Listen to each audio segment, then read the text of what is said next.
สงสัยกันบ่ว่าเป็นอย่างรายรับเฮาเพิ่มขึ้นแต่เงินเก็บเฮาบ่มีวันนี้ก็จะมาให้คำตอบสำหรับคนที่หาเงินได้หลายขึ้นเนาะหรือว่ามีรายรับหลายเพิ่มขึ้นเนาะแต่เขาแทบจะบ่มีเงินเก็บเลยและไลฟ์สไตล์เขาก็ยิ่งเพิ่มขึ้นเนาะตามการใช้จ่ายเนาะย้อนหยังเนาะย้อนว่าเขาเอาไลฟ์สไตล์ของตัวเองเนาะเพื่อจะโชว์ออฟโชว์คนอื่นเนาะแค่คนนั้นแค่อยากใส่แค่สายตาคนอื่นหรือบางคนอาจจะเพื่อเอาส่วนหนึ่งมาเสริมสร้างความสุขให้กับตัวเองตัวนี้มันก็บ่ได้ผิดเนาะทุกอย่างมันบ่ได้ผิดมันเป็นรายรับของเราอยู่แล้วเนาะแต่ว่าเขาควรคิดคำนึงถึงตัวเองว่าเราอยากเก็บเงินสิเก็บแนวใดเนาะจะเก็บเงินจะเก็บแนวใดเพื่อให้เรามีเงินเก็บมีเงินทอนไว้เพื่อเอาเงินเก็บตัวนั้นไปเฮ็ดในสิ่งที่เรามักในมื้อหน้าและสามารถสร้างเงินสร้างอนาคตของตัวเองให้ดีขึ้นเนาะแล้ว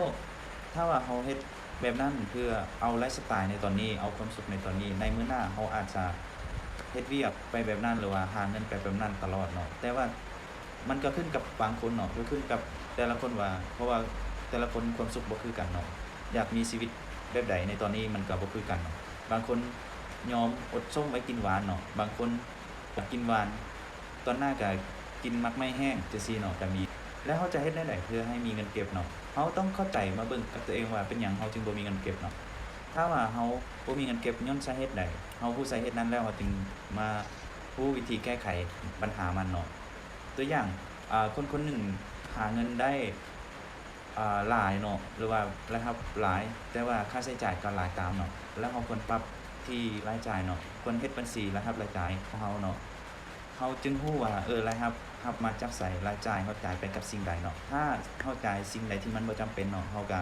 ควรหลีกเลี่ยงหรือว่าตัดรายจ่ายนั้นออกเนาะจากนั้นเราควรบริหารจัดสรรเงินของเราหามาได้เนาะให้เป็นระบบระเบียบและเอาไปลงทุนที่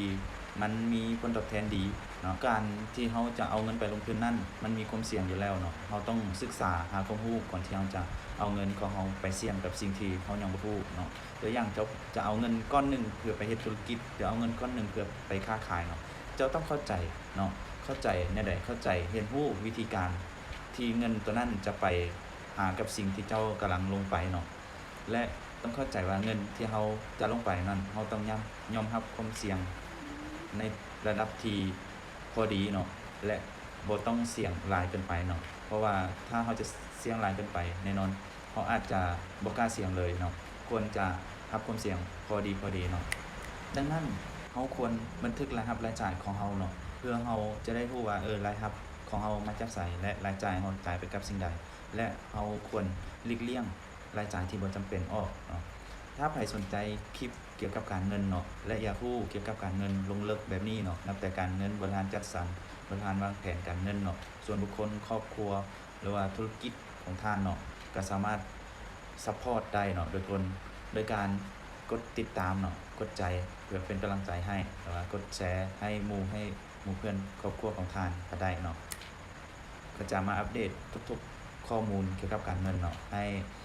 ผู้และเข้าใจเรื่องเกี่ยวกับการเงินเนาะ